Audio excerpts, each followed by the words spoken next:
ElectraCast. This episode is brought to you by LifeLock.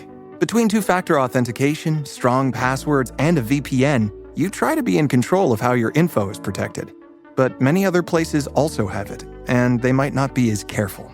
That's why LifeLock monitors hundreds of millions of data points a second for threats. If your identity is stolen, they'll fix it, guaranteed, or your money back. Save up to 40% your first year. Visit lifelock.com/podcast for 40% off. Terms apply.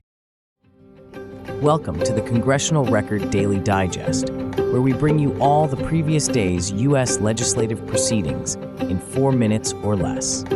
In today's episode, we bring you the Congressional Record for August 2nd, 2025. Today, in Congress, the Senate introduced 3 bills and 3 resolutions. It passed several measures across public health, veterans affairs, and consumer protection. A resolution was agreed to that designates August 21st as Fentanyl Prevention and Awareness Day. Another resolution commended the Superdome in Louisiana on its 50th anniversary, recognizing its contributions to sports and public events.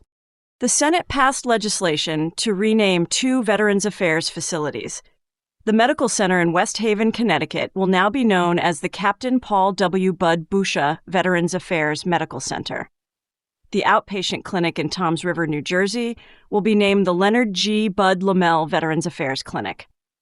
A separate bill was passed to update the Trafficking Victims Protection Act of 2000, ensuring the law remains current and effective. The Senate also passed the Homebuyers Privacy Protection Act to limit when consumer reporting agencies can share credit reports, aimed at protecting prospective homebuyers from unauthorized disclosures.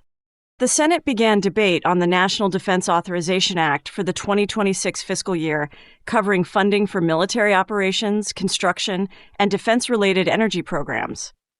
A vote to move forward with the bill is scheduled for Tuesday, September 2nd. In terms of nominations, the Senate confirmed Andrew Puzder as ambassador to the European Union, Brian Birch as ambassador to the Holy See, Jason Redding-Quinones as United States Attorney for the Southern District of Florida, and Janine Pirro as United States Attorney for the District of Columbia. Additional confirmations included Luke Lindbergh as Undersecretary of Agriculture for Trade and Foreign Agricultural Affairs, Catherine Hansen as Chief Financial Officer of the Environmental Protection Agency, John Arrigo as Ambassador to Portugal, Sean Cairncross as National Cyber Director, Adam Telly as Assistant Secretary of the Army, and Marcus Molinaro as Federal Transit Administrator. The House of Representatives was not in session. It is scheduled to meet in a pro forma session on Tuesday, August 5th. No hearings or joint meetings were held.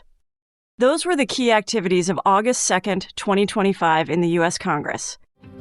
Subscribe to receive daily or rate or review so others can find us as well. Thanks for tuning in to the Congressional Record Daily Digest. This has been an ElectraCast media production. Executive producers are Mark Netter and Peter Rafelson. Produced and edited by Hannah Riggs. You deserve better health care, and so do we all. Medicine in America is a podcast that shares real stories of patients and doctors reshaping the future, because the revolution in care isn't coming, it's already here. Real stories, real change, a better future for healthcare.